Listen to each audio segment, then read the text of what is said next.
C'est la deuxième vidéo sur comment utiliser l'écran LCD. Aujourd'hui, nous allons apprendre à faire clienter et défiler un test. Voilà, le programme a été légèrement modifié. Alors, comme nous l'avons expliqué précédemment dans la première vidéo, l'écran LCD est constitué de 16 colonnes et de 2 lignes. Donc, à l'intérieur de Voice Setup, nous avons commencé par déclarer nos 16 colonnes et les 2 lignes, comme vous pouvez le voir, lcd.begin 16,2. D'accord, à l'intérieur de Void Loop, nous avons lcd.set cursor entre parenthèses 1, 0. Cela veut dire quoi? Ici, le set en anglais, ça veut dire paramétrer, et ici, le cursor en français, ça veut dire souris. Donc ici, c'est de paramétrer notre curseur à quoi? Ici, entre parenthèses, le 1, le premier 1 signifie la première colonne. Et virgule 0, ça veut dire le 0, la première ligne. D'accord. La ligne qui suit, LCD pointe entre parenthèses, entre griffes, bienvenue à HLab. Cette ligne, c'est ça qui nous permettra d'afficher notre message bienvenue à HLab au niveau de l'écran LCD. Et le délai en bas qui est de 2000 millisecondes. Donc ça va afficher ça pendant 2 millisecondes avant de continuer.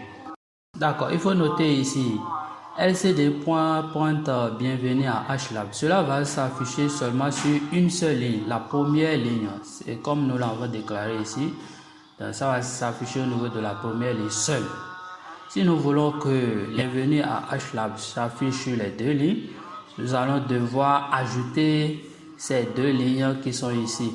Donc nous avons coupé le message en 2 et nous avons envoyé la seconde partie au niveau de la seconde ligne. Alors le lc2.display entre parenthèses, cela voudra dire quoi? De laisser l'écran allumé pendant combien de secondes? Ici nous avons 0,5 secondes. Et de faire quoi? D'éteindre lcd.noDisplay, de l'éteindre pendant 0,5 secondes et de l'allumer également pendant 0,5 secondes. Ici, notre boucle nous permettra de défiler, de compter. Vous voyez là, le compteur, tant que le compteur est inférieur à 17, ça sera en train de défiler, de compter. D'accord. Le lc2.scroll display left. Le scroll ici, ça veut dire en anglais défiler. Le défilé, c'est ça ici. Mouvement rectiligne, c'est ça, le scroll. Et display ici, comme nous l'avons dit précédemment, c'est l'écran. Et ici, left, ça veut dire à gauche. Donc, défiler l'écran vers la gauche. Donc ici, il faut remarquer que c'est les 2 lignes qui vont défiler vers la gauche. Pareil ici, pour notre deuxième boucle for, nous avons à l'intérieur lcd.scroll display right. Donc cette fois-ci, nous voulons défiler le message vers la droite pendant 0,15 secondes. Et notre troisième boucle, après avoir défilé notre message vers la droite, il va ramener ça au niveau du centre.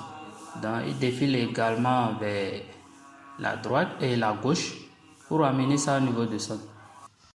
Une fois à l'intérieur du centre, si nous voulons que le message cliente également, donc il faudra ajouter ici le code de clientement qu'on avait vu précédemment, le display et le no display. Voilà le résultat obtenu. Ici, nous voyons que c'est la première ligne seule qui défile. Bienvenue à HLab. Voilà, là ça cliente. D'accord, si nous voulons partager le message en 2, que les 2 lignes. Voilà, là c'est les 2 lignes qui défilent. Ça vient. Et voilà, c'est ça. Dans la prochaine vidéo, nous allons apprendre comment dessiner nos propres caractères ou une image à l'intérieur de l'écran LCD.